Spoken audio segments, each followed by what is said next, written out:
कैसे हैं आप लोग। एक बार फिर मैं आप लोगों के सामने हूँ एक बेसिक टॉपिक लेकर के। आज का टॉपिक जनरली बेसिक मैंने लिया है और मैं आज से कोशिश करूँगा रेगुलर वीडियो डालूँ और कुछ बेसिक चीज़ें ही बात करेंगे हम लोग। और मैं अपना नॉलेज शेयर करूँगा, एक्सपेक्ट करूँगा कि आप लोग भी जो प्रोसेस इंजीनियर हैं या फिर जो इस फील्ड से हैं वो कुछ शेयर कीजिए नॉलेज, ताकि हम लोग का भी नॉलेज इन्हेंस हो सके।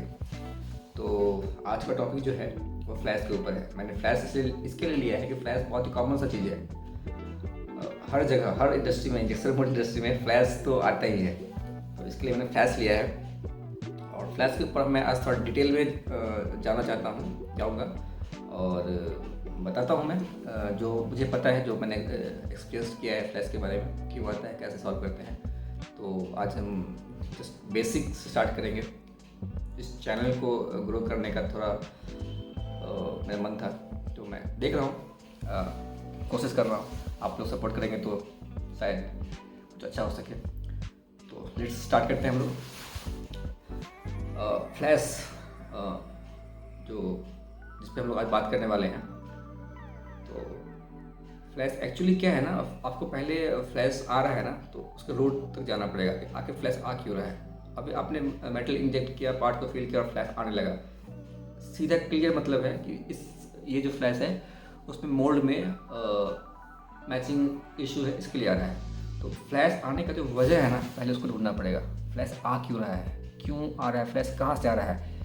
वो हमारे प्रोसेसिंग की वजह से आ रहा है, टूलिंग की वजह से आ रहा है, किसकी वजह से फ्लैश आ रहा है। अगर आपको रूट मिल गया ना तो आप उस प्रॉब्लम से जो बहुत जल्दी ओवरकम कर सकते हैं। रूट पे नहीं जाएंगे, आप प्रोसेसिंग में खेलते रहेंगे ना, खेलते रह जाएंगे, कभी फ्लैश आएगा, कभी शॉर्ट मोल्डिंग आएगा। तो इसके लिए बोल रहा हूँ आपको रूट में जाना है। तो आज थोड़ा डिटेल में बात करेंगे फ्लैश के लिए। तो लेट्स स्टार्ट करते हैं। सपोज कीजिए कि आपने स्टार्ट किया मशीन, 2 पार्ट 3 पार्ट लिया, पार्ट फिल किया और फ्लैश आ गया।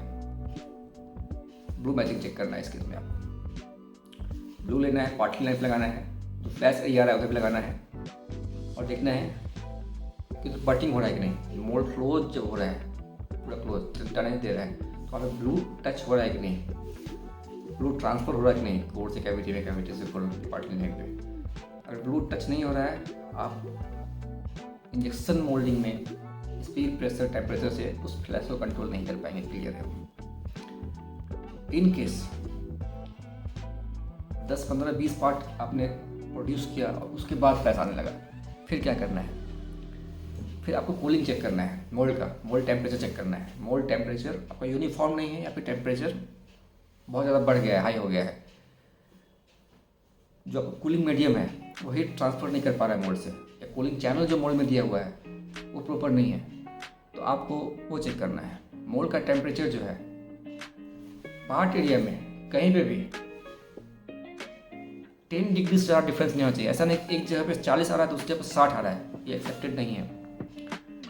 यूनिफॉर्म कूलिंग नहीं है, आपको टेम्परेचर यूनिफॉर्म होना चाहिए। ठीक है, कहीं पे 41, कहीं पे 51 आ रहा है, ये थोड़ा सा मतलब ठीक है, चलेगा।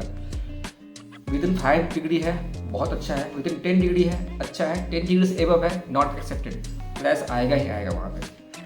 तो मोल्ड टेम्परेचर बहुत बड़ा मेजर रोल प्ले करता है फ्लैश के लिए। तो आपको मोल्ड टेम्परेचर जैसे 10 से 15 शॉट आप लेते हैं, मशीन को रोक के हाथ से टच कीजिए। जस्ट मोल्ड के हर एक सरफेस को हाथ से टच कीजिए, आपको डिफरेंस मालूम पड़ेगा। टेम्परेचर, गन, ये सब ठीक है, सेकेंडरी ऑपरेशन है। आप मशीन पे हैं, आप सिंपली मोल्ड को हाथ लगा चेक कर लीजिए। अनइवन हो रहा है, कूलिंग लाइन को निकालिए, चेक कीजिए सारी लाइन से पानी आ रहा है कि नहीं आ रहा है। कई बार मोल्ड चेक कर लिया, सब कुछ हो गया, हम लोग स्विच ओवर का जो पोजीशन होता है ना प्रॉपर सेट नहीं करते हैं। अब स्विच ओवर क्या है ना, आपको मटेरियल टू मटेरियल ना स्पेसिफिक स्विच ओवर रखना पड़ेगा। सपोज इंजीनियरिंग मटेरियल है, 90% टू एवर मटेरियल आपको स्विच ओवर इंजेक्शन में देना पड़ेगा और 10% या 10% बिलो पैकिंग होल्डिंग में देना है। कम्युनिटी प्लास्टिक है, 70 to 80% इंजेक्शन में भरिए, 20% या 15% आपको होल्डिंग में भरना है। इंजेक्शन प्रेशर जितना ले रहा है, आपने जो स्पीड दिया है, ऑप्टिमम स्पीड को जितना हो सकता है ऑप्टिमम देना है आपको। बहुत ज़्यादा हाई नहीं, बहुत ज़्यादा कम नहीं, जो आपको रिक्वायरमेंट है, पार्ट क्वालिटी मीट कर रहा है उतना ही दीजिए स्पीड। उस स्पीड को अचीव करने में जो प्रेशर ले रहा है मशीन, उस प्रेशर का 40 to 60% ही होल्डिंग प्रेशर होना चाहिए। इससे ज़्यादा प्रेशर आप दे रहे हैं ना तो कहीं ना कहीं पार्टिकल लेंथ उसका इम्पैक्ट आएगा। साइंटिफिक मोल्डिंग बोलता है कि इंजेक्शन प्रेशर का 40 to 60% प्रेशर सफिशिएंट होता है पार्ट को प्रॉपर गेट फ्रीज करने के लिए, पार्ट का पार्टिकुलेट फ्रीज करने के लिए और पार्ट को कॉम्पैक्टली फिल करने के लिए। बहुत वर्स्ट केस में 60% से 70% जा सकते हैं। इससे ज़्यादा अवॉइड किए जाने के लिए कुछ इशू होता है तो आपको गेट पे काम करना चाहिए। गेट जहाँ पे गेट फ्रीजिंग इशू हो रहा है उसको सॉल्व करना चाहिए, आपको ये सब पे ध्यान देना है। तो स्पीड प्रेशर का रेशियो भी रखना है, स्विच ओवर का रेशियो मेंटेन करना है, मोल्ड टेम्परेचर मेंटेन करने का है, ब्लू मैचिंग अच्छा होना चाहिए। ये सब चीज़ पे हम लोग आ गए। अब आते हैं हम लोग क्लैंपिंग फोर्स के ऊपर। जो मोल्ड फ्लो ने डिफाइन किया है इस मोल्ड को कितना क्लैंपिंग फोर्स चाहिए। सपोज कोई मोल्ड को 500 टन चाहिए तो 500 टन चाहिए तो उसको 500 से एवं ही देना है आपको एज ए प्रोसेस इंजीनियर, कम नहीं देना है। ऐसा नहीं 500 टन चाहिए और आपने 4 से मशीन डाल दिया हम तो पार्ट निकाल देंगे। आप निकाल लें लेकिन आप पार्ट लाइन को इम्पैक्ट कर रहे हैं। पार्ट लाइन इम्पैक्ट होगा आज नहीं तो कल 500, 1000, 2000, 5000 पीस पर फ्लैश आना ही आना है। ऐसा नहीं करना है। पार्ट लाइन का प्रॉपर बटिंग होना चाहिए। क्लैंपिंग फोर्स जो रिकमेंडेड है मोल्ड फ्लो रिपोर्ट में वो क्लैंपिंग फोर्स आप हमको अप्लाई करना ही करना है। छोटे मशीन को नहीं ले जाना है, जो रिकमेंड किया मशीन है उसी मशीन को यूज़ करना है। कई बार टूलिंग साइड से सपोज जो टाइल्स वगैरह करते हैं या फिर टूल जहाँ पर डेवलप होता है वहाँ पे क्या होता है ओवर बटिंग होता है। जैसे पार्टी लाइन ऐसे आके मैच होता है ना, तो सपोज ये एरिया पे ओवर बटिंग हो गया तो बाकी एरिया मैच नहीं होगा। बाकी एरिया मैच नहीं होगा अगर तो बाकी एरिया में फ्लैश आएगा। ये ओवर मैचिंग आप जब ब्लू मैचिंग चेक करेंगे आपको मालूम पड़ेगा हार्ड ब्लू आएगा वहाँ पे, तो वो आपको टूल मेकर को बोलना है हार्ड बटिंग को निकालना है। ये बेसिक कॉन्सेप्ट है, ऐसा नहीं होता है लेकिन हाँ टूल मेकर जहाँ पे मोल्ड बनता है वहाँ पे चीज़ें बहुत जनरल कॉमन है, यहाँ पे होता है। ओवर मैचिंग आपको नहीं करना है। अभी हमने इतना सारा पॉइंट चेक किया ना, इसके बाद हमें मटेरियल पे आना है। अभी हर मटेरियल का एक रेसिड्यू टाइम होता है, किसी का 2 मिनट, किसी का 5 मिनट, किसी का 10 मिनट। रेसिड्यू टाइम डिपेंड करता है आप रेसिड्यू टाइम मतलब बैरल में जो मटेरियल रुक रहा है ना। सपोज 1 kg का बैरल है, 50 ग्राम का आप मोल्ड लगा दिया आपने तो 20 शॉट का मटेरियल रह गया। 20 शॉट साइकिल टाइम का 1 मिनट है सपोज, तो 20 मिनट तक मटेरियल बैरल में है। जो फर्स्ट मटेरियल हॉपर से आया वो 20 मिनट तक मेटल बैरल में ही है, तो मेटल डिग्रेड हो जाएगा, वो फ्लैश आएगा। मशीन सिलेक्शन प्रॉपर होना चाहिए। गुड कंडीशन में 40% बैरल, 40 to 60% बैरल हमको यूटिलाइज करना है एवरी पार्ट में। वर्स्ट केस में आप 30 to 70% तक यूज कर सकते हो। उससे कम 30% कम अगर आप यूज़ कर रहे हो वो रिकमेंडेड नहीं है। 70% एवं यूज़ कर रहे हो वो भी रिकमेंडेड नहीं है। गुड एंड कंसिस्टेंट क्वालिटी के लिए आपको 30 to 70% बैरल आपको यूज करना ही करना है फ्लैश से ओवरकम करने के लिए, नहीं तो फ्लैश आते ही रहेगा। आप पार्ट क्वालिटी पार्ट को मेंटेन नहीं कर पाएंगे। बैरल कैपेसिटी आपको मतलब मशीन सिलेक्शन आपको प्रॉपर करना होगा। कई बार क्या होता है गेट पे ही मेटल फ्रीज हो जाता है। गेट बहुत नैरो होता है, गेट पे शियर होता है, उस शियर को कम करना है। गेट के शियर को, गेट पे शियर है, आप मेटल इंजेक्ट करेंगे, आपको हाई प्रेशर देना पड़ेगा जिसका इम्पैक्ट पार्ट लाइन पे आएगा और गेट जल्दी फ्रीज हो जाएगा, पार्ट पैक नहीं होगा। पार्ट को पैक करने के लिए आप और प्रेशर देंगे, उसका इम्पैक्ट फिर से पार्ट लाइन पे आएगा। गेट से मेटल का फ्लो स्मूथ होना चाहिए। स्मूथ होगा तभी जाके आपका मतलब एक ऑप्टिमम प्रेशर में आप पार्ट को फिल कर पाएंगे।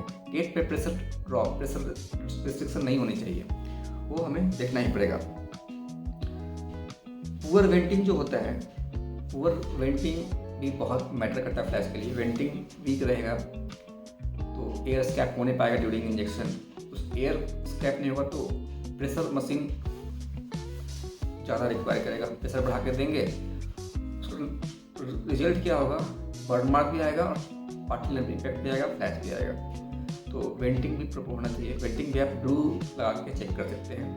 एज ए प्रोसेस इंजीनियर अगर आप हैं तो आपको ये सब ब्लू लगा के मैचिंग चेक करना तो आना चाहिए। और ये आप नहीं आता है तो सीख लीजिए क्योंकि आपको बहुत रोल करने वाला है। आप इंजेक्शन पैरामीटर चेंज करते रहेंगे ना, 1 सेकंड के लिए 2, 4, 10 पर अच्छे आ भी जाएंगे, लेकिन कंसिस्टेंसी चाहिए आपको, कंटिन्यू चाहिए और थ्रू द कॉन्सेप्ट जाना है आपको, साइंटिफिक मॉडलिंग जाना है तो आपको ये सब चीज़ें चेक करना ही पड़ेगा।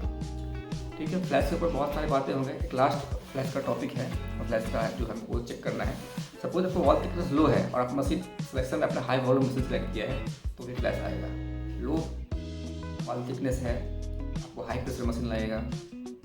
मीडियम वॉल थिकनेस पार्ट है, आपको मशीन सिलेक्शन में मीडियम प्रेशर मशीन लेना पड़ेगा। और अगर वॉल्यूमेटिक पार्ट है तो वॉल्यूम बेस्ड बैरल आता है, वो लेना पड़ेगा। तो आपका जो मोल्ड जिस मशीन में चलने वाला है उस मशीन का सिलेक्शन आपको पहले ऑप्टिमम करना है। ऑप्टिमम सिलेक्शन करने के बाद आपको मोल्ड का कूलिंग चेक करना है। कूलिंग चेक करने के बाद पार्टलिंग लाइन चेक करना है। पार्टलिंग लाइन चेक करने के बाद इंजेक्शन प्रेशर ऑप्टिमम देना है, स्पीड ऑप्टिमम देना है, स्विच ओवर सही से देना है।